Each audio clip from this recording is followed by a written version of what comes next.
Hello everyone, this is Vishal and welcome back to my channel believe to learn. और आज हम आपके लिए लेकर आए हैं पीजीटी हिस्ट्री का 8th टॉपिक महाजनपद काल। तो आज हम बात करने वाले हैं बेहतर ढंग से महाजनपद काल के बारे में। और हमारा प्रयास है कि हम आपको अलग अलग पुस्तकों से अपने नोट्स के द्वारा इतना बेहतर कंटेंट दें कि फिर महाजनपद काल से संबंधित किसी भी प्रकार का कोई भी प्रश्न आपकी परीक्षा में गलत ना हो। तो सबसे पहले मैं आपको बताना चाहूँगा, अगर हम महाजनपद काल की बात करते हैं तो यह प्राचीन भारत के इतिहास का एक हिस्सा माना जाता है, क्योंकि मैंने आपको अपने सबसे पहले वीडियो में बताया था, अगर हम बात करते हैं प्राचीन भारत के इतिहास की तो 600 ईस्वी पूर्व से 712 ईस्वी तक के समय को प्राचीन भारत के इतिहास के तौर पर रखा गया है। अगर आपको इतिहास के बारे में शुरू से जानना है तो आप सबसे पहले देखें भारत के इतिहास का कालखंड या काल विभाजन। तो मैंने आपको बताया था कि भारत के इतिहास को 3 भागों में बांटा गया है, प्रागैतिहासिक काल, आदि ऐतिहासिक काल और ऐतिहासिक काल। और फिर उसके बाद हमने बताया आपको प्रागैतिहासिक काल को 3 भागों में बांटा गया, पुरा पाषाण काल, मध्य पाषाण काल और नव पाषाण काल। पुरा पाषाण काल को भी 3 भागों में बांटा गया है, निम्न पुरा पाषाण काल, मध्य पुरा पाषाण काल और उच्च पुरा पाषाण काल। ये बात भी हमने बताई थी। और अगर हम आदि ऐतिहासिक काल की बात करते हैं तो उसे भी 2 भागों में बांटा गया है। पहला है सिंधु घाटी की सभ्यता और दूसरा है वैदिक सभ्यता। और वैदिक सभ्यता को 2 भागों में बांटा गया है, ऋग वैदिक काल और उत्तर वैदिक काल। उसके बाद हम आते हैं ऐतिहासिक काल में।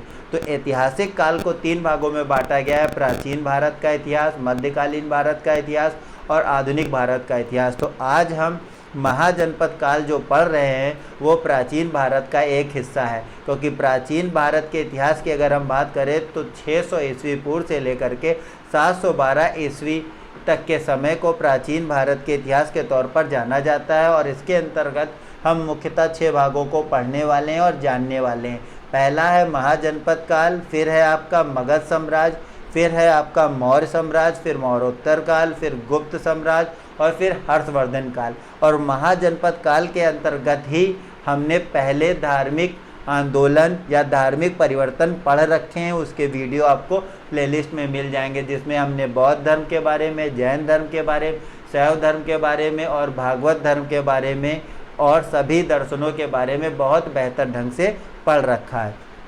तो अब हम बात कर लेते हैं महाजनपद काल की। तो जैसा कि आप सभी को पता है कि 6ठी शताब्दी ईसा पूर्व में भारत में अनेक शक्तिशाली राज्यों का विकास होने लगा। और ये विकास होना का प्रारंभ हुआ जब हमारा उत्तर वैदिक काल समाप्त होने लगा। तो धीरे धीरे जो कबीले थे वो बड़े होकर शक्तिशाली राज्यों के रूप में विकसित होने लगे। और इन राज्यों के बारे में या इन महाजनपदों के बारे में हमें कहाँ से जानकारी मिलती है? तो अगर हम बात करें बौद्ध ग्रंथ की तो बौद्ध ग्रंथ में किससे जानकारी मिलती है? अंगुत्तर निकाय से। और अगर हम जैन ग्रंथ की बात करें तो भगवती सूत्र से हमें इसकी जानकारी मिलती है। उस समय कितने? तो 16 बड़े महाजनपदों के बारे में या 16 बड़े राज्यों के बारे में। अब हम बात कर लेते हैं अंगुत्तर निकाय के बारे में, जो कि एक बौद्ध धर्म ग्रंथ है। तो अंगुत्तर निकाय की सूची और भागवत सूत्र की सूची में कुछ अंतर देखने को मिलता है। ये बात भी आपको दिमाग में बैठा लेनी है कि दोनों की सूचियों में क्या अंतर है। तो दोनों सूचियों में जो सबसे पहले कॉमन है, जो ऐसे महाजनपद हैं कि जो दोनों ही धर्म ग्रंथों की में कॉमन बताए गए हैं या दोनों के ही धर्म ग्रंथों में मिलते हैं, तो उनको जान लेते हैं। तो सबसे पहला क्या है? अंग, फिर क्या था? मगध, फिर वत्स, फिर वज्जी, फिर काशी और कौशल। तो ये 6 महाजनपद दोनों ही जो धर्म ग्रंथ हैं, चाहे फिर वो बौद्ध धर्म ग्रंथ हों या फिर जैन धर्म ग्रंथ हो, दोनों में मिलते हैं। उनका समान रूप से उल्लेख है। और अगर हम 16 महाजनपदों की बात करें तो इसमें वज्जी और जो मल्ल हैं वो गणतंत्रात्मक थे और बाकी सब अगर हम बात करें तो वो राजतंत्रात्मक थे। तो ये आपको ये भी पता होना चाहिए। अब हम एक और इम्पॉर्टेंट पॉइंट आपको बता देते हैं कि 6ठी शताब्दी ईसा पूर्व में मगध एक छोटा सा राज्य था, लेकिन यहाँ की प्राकृतिक दशा, जो वातावरण था, जो भौगोलिक दशाएं थी, वो इतनी ज़्यादा योग्य थी कि वहाँ पर महत्वाकांक्षी शासकों ने मगध को एक बहुत बड़े साम्राज्य के रूप में परिवर्तित कर दिया। और यहीं से नींव शुरू होती है प्राचीन भारत के इतिहास की और इसी इतिहास को हम सबसे जो प्रथम हिस्सा है वो है महाजनपद काल, तो उसके बारे में जानेंगे, पढ़ेंगे और समझने का प्रयास करेंगे। तो सबसे पहले जो 16 महाजनपद हैं उनके बारे में भी मैं आपको बता देता हूँ, फिर मैं पीडीएफ पे आता हूँ। तो जो महाजनपद हैं और उनकी राजधानियाँ क्या थी प्राचीन समय में, अगर हम अंग की बात करें तो उनकी राजधानी चंपा थी, काशी की बात करें तो वाराणसी थी, मगध की बात करें तो गिरिव्रज या राजगृह कहा जाता था, अवंती की उज्जैनी या महेशमती, वत्स की कौशाम्बी, गंधार की तक्षशिला, कम्बोज की हाटक, कुरु की इंद्रप्रस्थ, पंचाल की काम्पिल्य, अस्मक की पोतन तथा पोटिल, दोनों में से कोई भी आप बोल सकते हैं। मल्ल की अगर बात करें तो कुशीनारा, चेदी की बात करें तो शक्तिमती, सूरसेन की बात करें तो मथुरा से संबंधित आपको जवाब देना है कि अगर हम बात करें तो बौद्ध धर्म की मूर्ति जो है वो मथुरा में कौन सी बनाई गई थी, किस शैली से बनाई गई थी। मथुरा शैली से बौद्ध धर्म की जो मूर्तियां हैं वो किन दो शैलियों में बनाई गई थी, और मथुरा शैली से जो बनी थी वो कौन सी थी, किस श्रेणी में आती है, आपको ये बताना है। अगर हम बात करें सूरसेन तो सूरसेन की राजधानी क्या थी, मथुरा थी। अगर हम वत्स की बात करें तो उसकी राजधानी विराटनगर थी। वज्जी की बात करें तो इसको दो नामों से जाना जाता था, विदेह या मिथिला, दोनों नामों से आपको ध्यान रखना है। अगर हम बात करें कौशल की तो प्रेजेंट में उसको अयोध्या कह सकते हैं और उसे श्रावस्ती के नाम से भी जाना जाता था।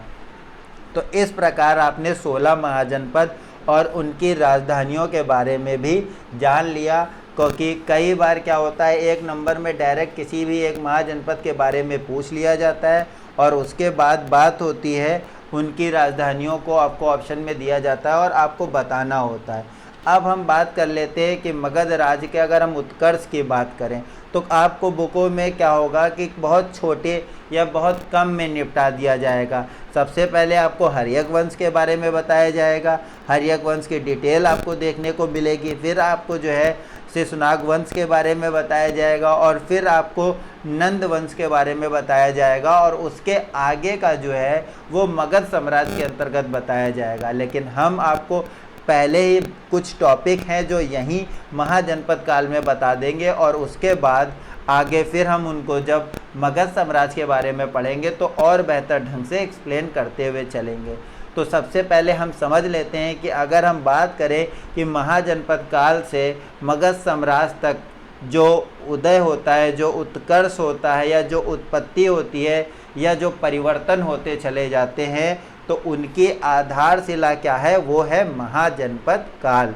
वो कब की अगर बात हो रही है तो ये 6ठी शताब्दी ईसा पूर्व की बात हो रही है।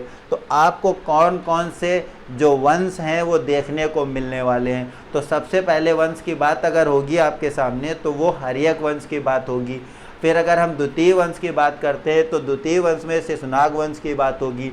अगर हम तृतीय वंश की बात करते हैं तो नंद वंश की बात होगी।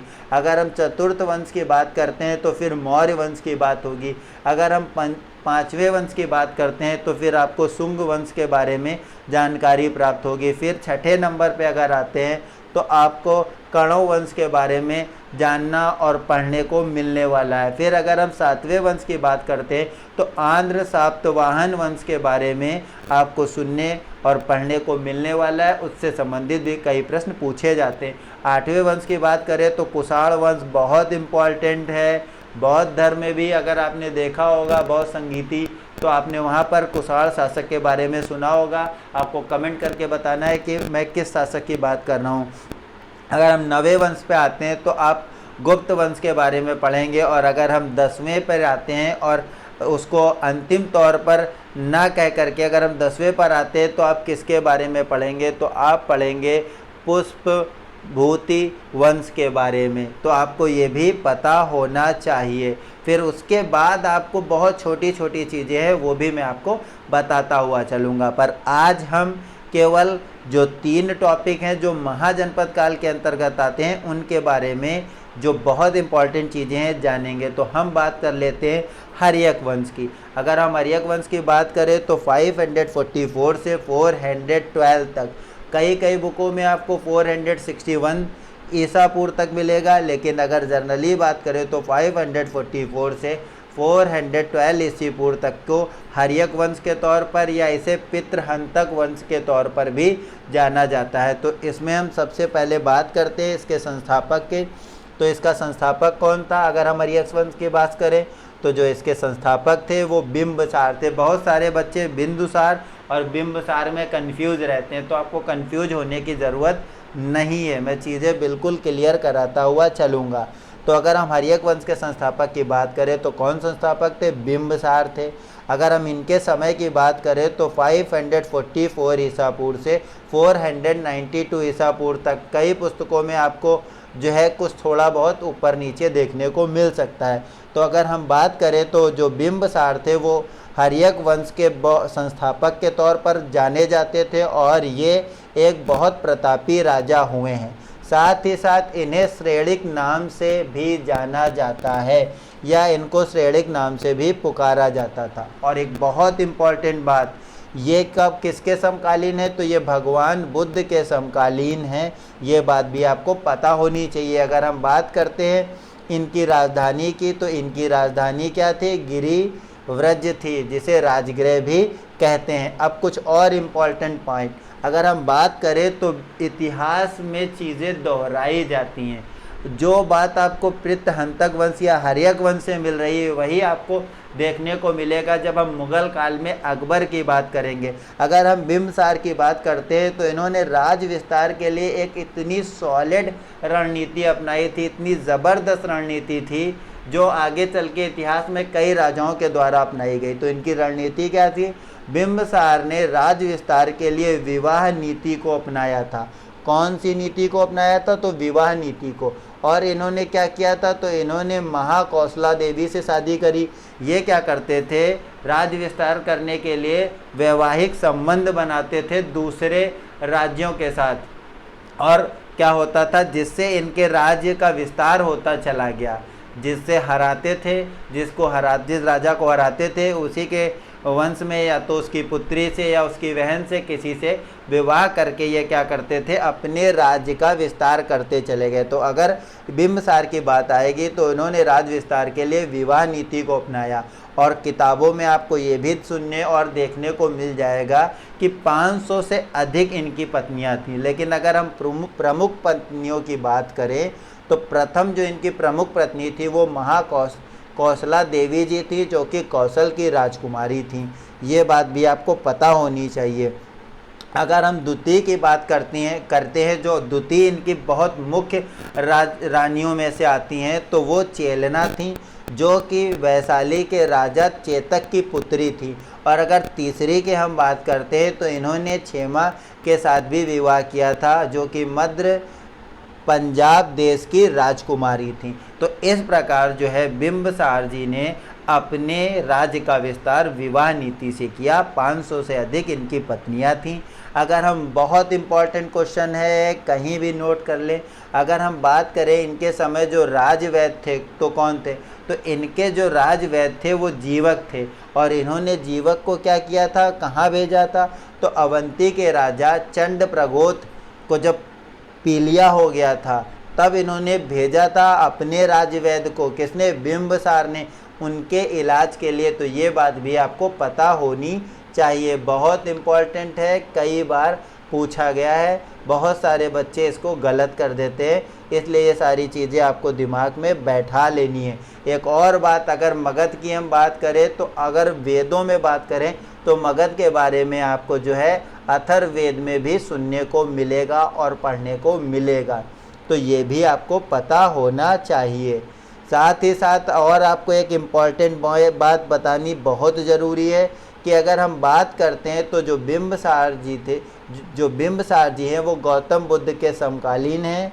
ये बात आपको दिमाग में बैठा लेनी है, क्योंकि जो महाजनपद काल का समय है 6ठी शताब्दी ईसा पूर्व का, वही समय है धार्मिक आंदोलन का, धार्मिक परिवर्तन का।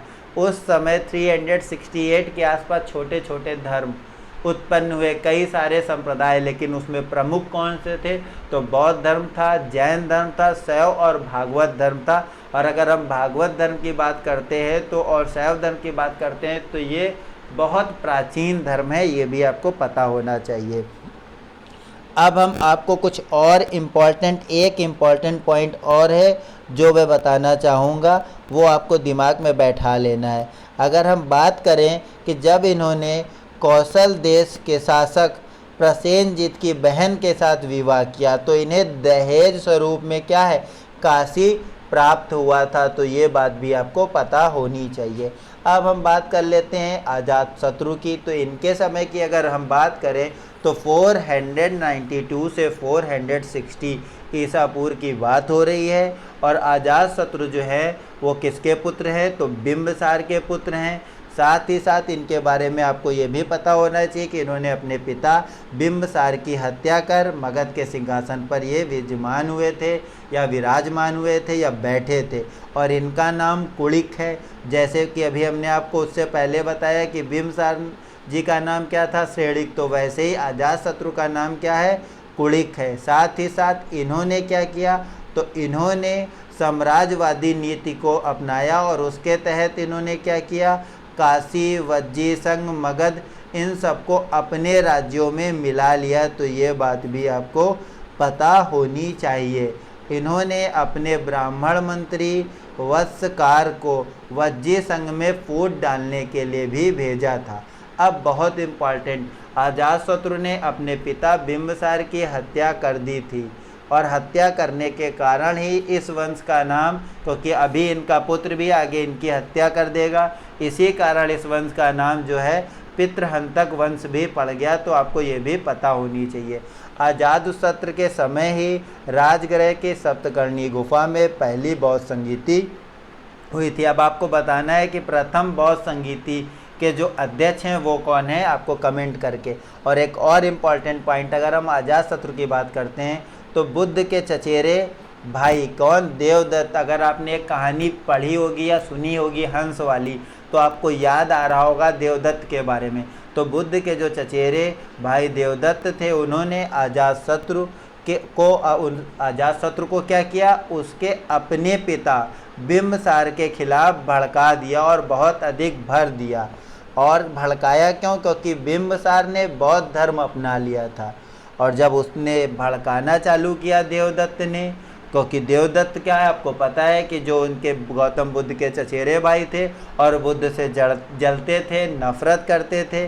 तो जब उन्होंने अजातशत्रु को भर दिया, किसने, देवदत्त ने, तो उसी के बहकावे में आकर अजातशत्रु ने क्या किया, अपने पिता की हत्या कर दी और गद्दी पर स्वयं विराजमान हो गए। साथ ही साथ बहुत इम्पॉर्टेंट है, आपने पिक्चर बाहुबली देखी होगी तो उसमें भी आपको देखने को मिला होगा, अजातशत्रु ही एक ऐसा था कि उसने युद्ध में उस समय पर दो नए अस्त्रों का प्रयोग किया था। एक था रथ मूसल और दूसरा था महाशिलाकंटक। तो ये बात भी आपको दिमाग में बैठा लेनी है। अब हम बात करते हैं उदयन की। तो उदयन जो था उसने क्या काम किए थे, तो उसके समय की अगर हम बात करें, सबसे इम्पॉर्टेंट पॉइंट तो ये है कि उसके समय की अगर हम बात करते हैं तो 460 से 444 ईस्वी पूर्व तक की बात होगी। और अगर हम उदयन के बारे में बात करें तो इसने गंगा एवं सोन नदी के संगम पर पाटलिपुत्र नामक नगर की स्थापना की थी और अपनी राजधानी राजगृह से पाटलिपुत्र में स्थानांतरित की थी। और इसने भी क्या किया था, जैसे इसके पिता ने अपने पिता की हत्या की थी, वैसे ही इसने अपने पिता अजातशत्रु की हत्या कर दी थी। ये बात भी आपको पता होनी चाहिए। और उदयन ने जैन धर्म को अपनाया था, तो ये बात भी आपको पता होनी चाहिए। अब हम बात कर लेते हैं हर्यक वंश के अंतिम शासक के बारे में। तो हर्यक वंश के अंतिम शासक के तौर पे नागदासक को जाना जाता है। कई पुस्तकों में आपको इनके बारे में ना पढ़ने को मिलेगा ना सुनने को, फिर भी मैं आपको बताना चाहूँगा कि जो नागदासक थे, ठीक है, वो कैसा था, तो वो विलासी शासक था। जनता ने इसको गद्दी से उतार दिया था।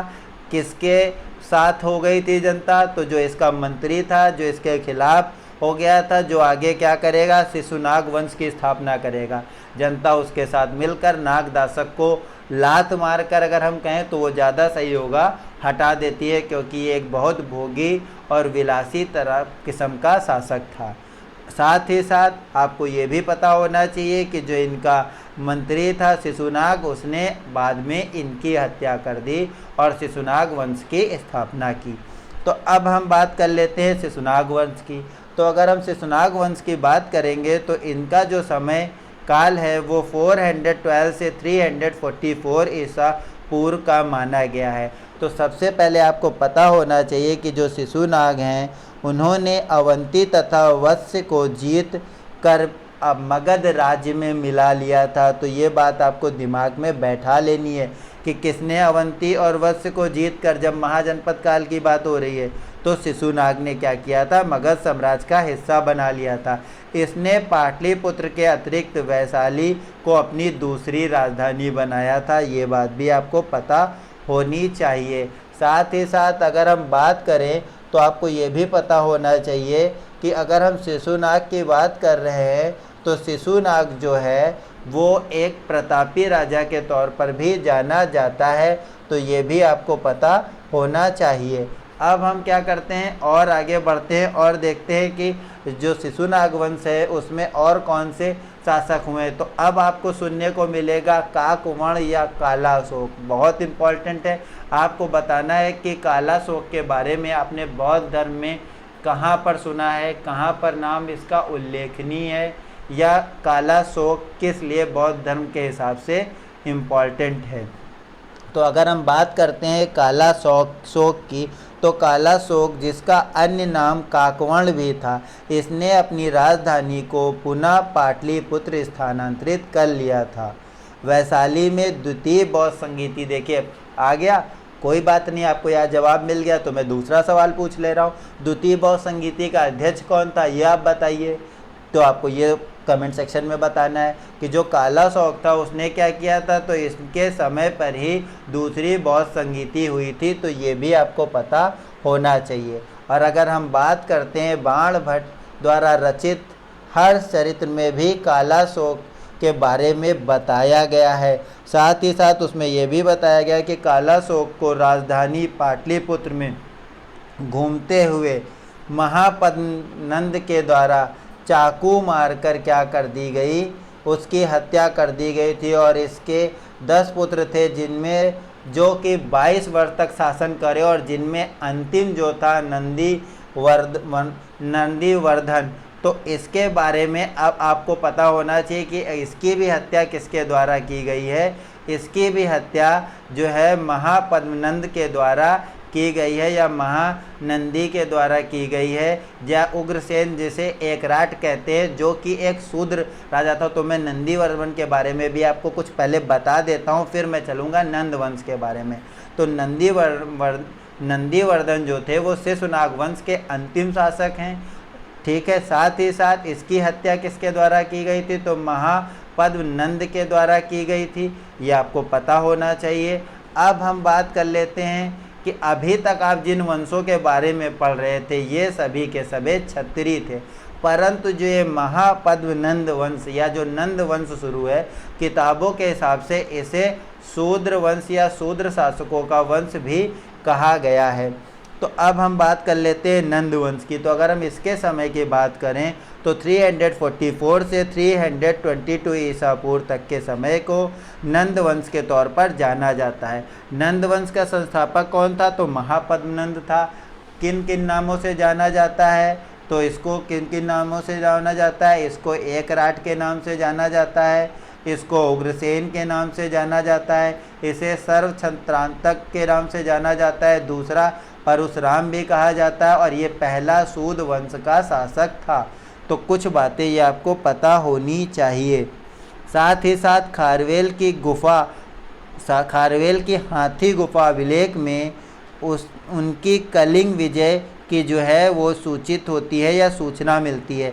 या कलिंग से इसने क्या किया था, जीनसेन की प्रतिमा को उठा लाया था। आपको बताना है कि जो जीनसेन हैं वो किस धर्म से बिलोंग करते हैं, किस धर्म से जुड़े हुए हैं। साथ ही साथ इसने कलिंग में एक नहर का निर्माण कराया था।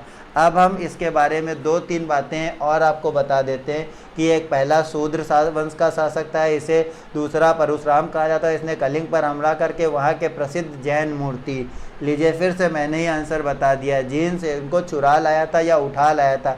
इससे स्पष्ट होता है कि इसका जैन धर्म में इसकी आस्था थी, ये बात आपको पता होनी चाहिए। और अगर हम बात करें तो इसके पुत्र कौन कौन से हुए हैं, इसके बाद उग्रसेन, आपने सबसे पहले कौन हुए, उग्रसेन, जिन्हें महापद्मनंद, एकराट या सर्वछत्रांतक कहा गया। उसके बाद अगर हम इसी वंश के दूसरे राजा की बात करें तो पांडुक, फिर तीसरे की अगर बात करें तो पांडुक गति, फिर चौथे की बात करें तो भूतपाल, फिर पांचवे की बात करें तो राष्ट्रपाल, फिर छठे की बात करें तो गोविसाड़क, फिर अगर हम सातवें की बात करें तो 10 सिद्धक, और अगर हम आठवें की बात करें तो कैवर्त। और उसके बाद जो है नंद वंश में जो सबसे क्रूर और अंतिम शासक आता है जिसका नाम है घनानंद। तो उसके बारे में भी मैं आपको कुछ इम्पॉर्टेंट पॉइंट बता देता हूँ। घनानंद नंद वंश का अंतिम राजा था। यह सिकंदर का समकालीन था। इसके शासनकाल में सिकंदर ने 325 ईस्वी में झेलम नदी के किनारे किसको हराया था, आपको ये बताना है। सिकंदर के दो कौन कौन से सेनापति थे, आपको ये बताना है। उन दोनों सेनापतियों में से जो है कौन सा ऐसा सेनापति था जिसके द्वारा एक राजदूत भेजा गया था जिसका नाम मेगास्थनीस था। उन्होंने कौन सी पुस्तक लिखी और भारत इतिहास में उनको किस नाम से जाना जाता है। तो अब क्या है कि जो आपके अंतिम शासक है नंदवंश के घनानंद, इनकी हत्या किसके द्वारा की जाती है, तो चंद्रगुप्त मौर्य के द्वारा घनानंद की हत्या करके मौर्य वंश की स्थापना की जाती है। और इस प्रकार क्या होता है, आपका महाजनपद काल यहाँ से समाप्त होता है। लेकिन अभी बहुत सारे PDF में क्वेश्चंस हैं, मैं उनको भी बताता हुआ चलूँगा, तो हम उनके बारे में भी बात कर लेते हैं जो आपको पता होने चाहिए। तो सबसे पहले मैं जूम करता हूँ और आपको PDF में दिखाता हुआ चलता हूँ कि क्या क्या चीज़ें लिखी हुई हैं। उत्तर वैदिक काल मैंने बात करी। अगर हम उत्तर वैदिक काल की बात करते हैं तो 1000 ईस्वी पूर्व से लेकर के 600 ईस्वी पूर्व का समय उत्तर वैदिक काल कहलाता है, जिस समय पशुपालन के साथ साथ आर्य लोग कृषि भी करने लगे थे। और जो ये वैदिक सभ्यता है इसे लौयुगीन सभ्यता भी कहा जाता है। मैं ज़्यादा डिटेल में नहीं जाता हूँ क्योंकि वैदिक काल को मैंने हद से ज़्यादा डिटेल में पढ़ा रखा है। तो उत्तर वैदिक काल में कबीलाई राज्यों के स्थान पर क्षेत्रीय राज्य स्थापित हुए। जो विस्थापित करने की जो प्रवृत्ति दिखाई पड़ी, अगर हम बात करें तो उत्तर वैदिक काल में कबीलाई राज्यों के स्थान पर क्षेत्रीय राज्य स्थापित करने की जो प्रवृत्ति दिखाई पड़ी उसका विकास 6ठी शताब्दी ईसा पूर्व में हो चुका था, जो कि आपको भगवती सूत्र और अंगुत्तर निकाय में देखने और पढ़ने और सुनने को मिला। मैं आगे बता चुका हूँ। अब बात कर लेते हैं नंद वंश का संस्थापक, तो महापद्मनंद था और ये एक शूद्र वंश के तौर पर भी जाना जाता है। अब हम बात कर लेते हैं प्राचीन काल में भारत पर पहला विदेशी आक्रमण किसके द्वारा हुआ, तो ईरानियों के द्वारा हुआ। ये आपको पता होना चाहिए। अगर हम बात करते हैं उज्जैन का प्राचीनतम नाम क्या था, तो उज्जैन का प्राचीनतम नाम अवंतिका था। ये आपको पता होना चाहिए। उज्जैन का प्राचीन काल में क्या नाम था, तो मैंने आपको अभी पहले ही बता दिया। अब हम और आगे देखते हैं। अगर हम बात करें 16 महाजनपद के बारे में तो आपको मैं सारों के सारे बता चुका हूँ, उनकी राजधानियों को भी बता चुका हूँ। तो मैं आगे बढ़ जाता हूँ और जो फैक्ट है उनको मैं आपको फिर से एक बार रिवाइज़ करा देता हूँ ताकि चीज़ें आपको दिक्कत ना दें। थोड़ा सा अगर ब्लर दिख रहा है तो उसके लिए सॉरी, क्योंकि मैं कई बुक से नोट्स को PDF को कट करके बनाता हूँ, लेकिन मेरा प्रयास ये रहता है कि मैं ओरली बोल कर हर एक बात छोटी से छोटी आपको बता दूँ। तो मैं आपको बताना चाहूँगा कि अगर सिकंदर ने भारत पर आक्रमण किया था 325 कहीं मिलेगा, कहीं आपको 326 मिलेगा। राजा पुरु को इन्होंने पराजित किया था। हर्यक वंश के किस शासक को कुलिक कहा जाता है, तो अजातशत्रु को। अगर हम बात करेंगे श्रेणिक तो बिंबिसार को। आपको ध्यान रखना है, बिंदुसार न घुसेड़ दीजिएगा। गंगा एवं सोन नदी के संगम पर पाटलिपुत्र नामक नगर की स्थापना किसने की थी? उदयन ने की थी। ये भी पितृहंतक वंश के हैं, हर्यक वंश जिसके तौर पर जिसको जाना जाता है। साथ ही साथ 323 ईस्वी पूर्व में सिकंदर महान की क्या बताई गई है कि मृत्यु हो गई। कहाँ हो गई? बेबीलोनिया में हो गई।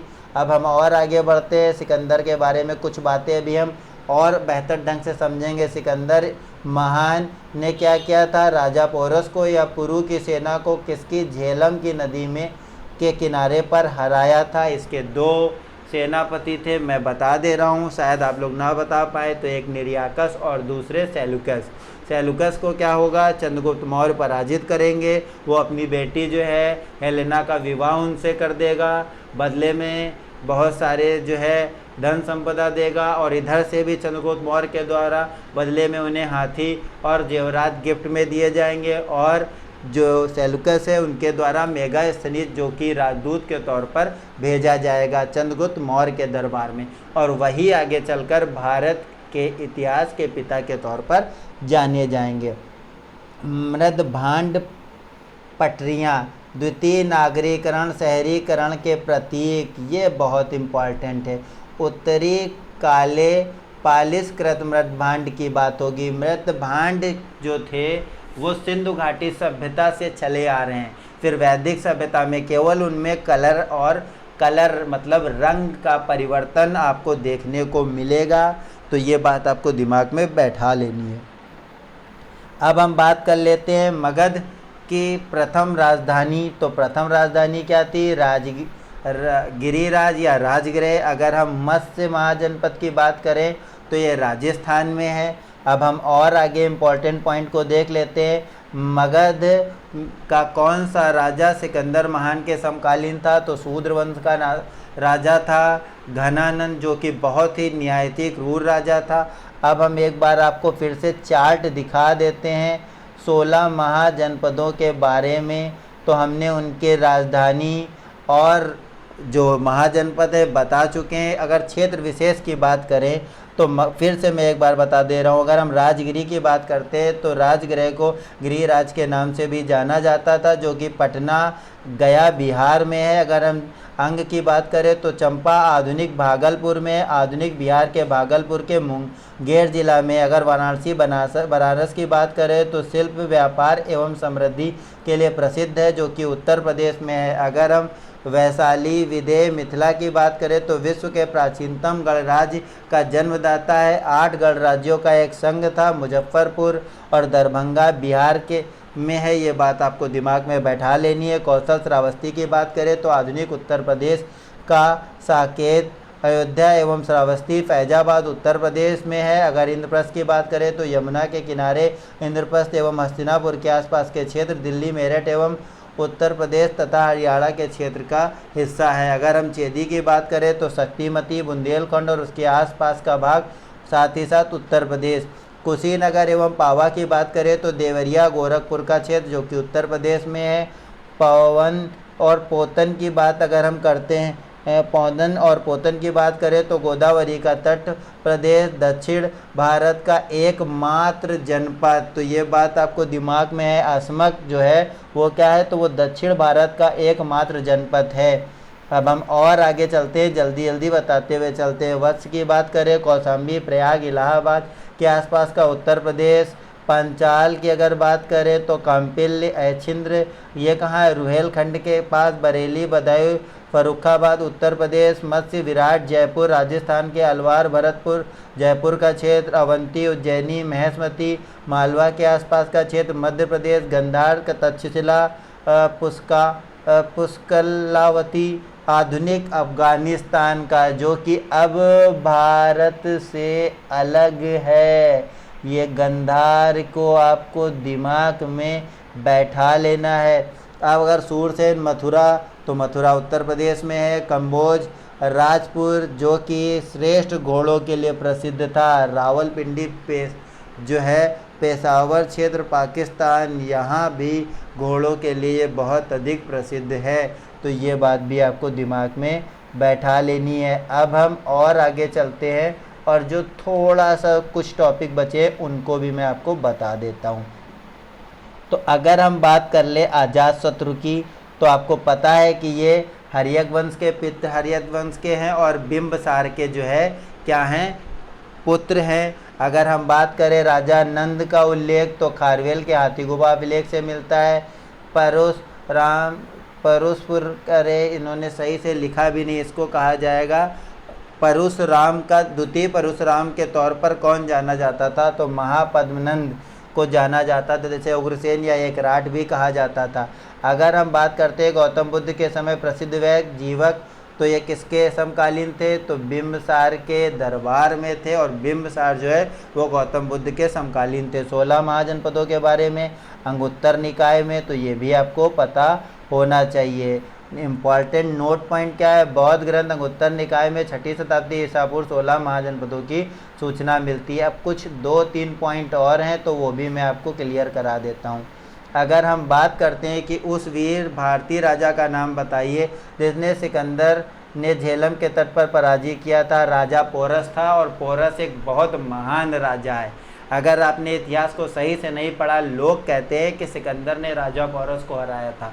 असल मामले में पोरस ने राजा सिकंदर को उस तरह से छका लिया था या उस तरह से उसको हृदय के तौर पर हरा दिया था कि जो सिकंदर है वो भी सानी हो गया था, वो भी दिल से गुलाम हो गया था राजा पोरस का। अगर हम बात करें पाटलिपुत्र की, तो पाटलिपुत्र की स्थापना किसके द्वारा करी गई थी, उदयन के द्वारा की गई थी। राजधानी के रूप में भी चयन किया गया था। अब बरार पहाड़ियों की बात करें तो बरार पहाड़ियों की गुफाओं की 3 दीवारों पर किसने अभिलेख लिखा है, तो अशोक ने लिखा है। ये भी आपको पता होना चाहिए। और इस प्रकार आज का हमारा ये टॉपिक समाप्त होता है। तो अगर आपको हमारा ये प्रयास अच्छा लगा हो, महाजनपद काल के बारे में समझ में आया हो, तो प्लीज़ आप हमारी वीडियो को लाइक करें, इसे ज़्यादा से ज़्यादा शेयर करें और चैनल को सब्सक्राइब करें।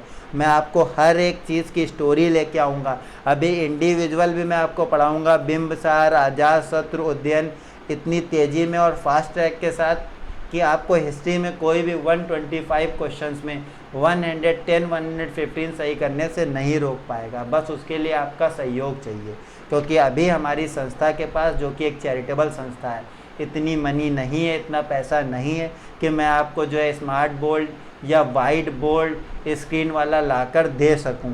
तो मैं अपने पास से ओरली चीज़ों को आपको इकट्ठा करके बोलकर बताता हूं। अगर आपको अच्छा लगे तो प्लीज़ आप इसे ज़्यादा से ज़्यादा शेयर करें, सब्सक्राइब करें और देखकर इसका फ़ायदा उठाएं।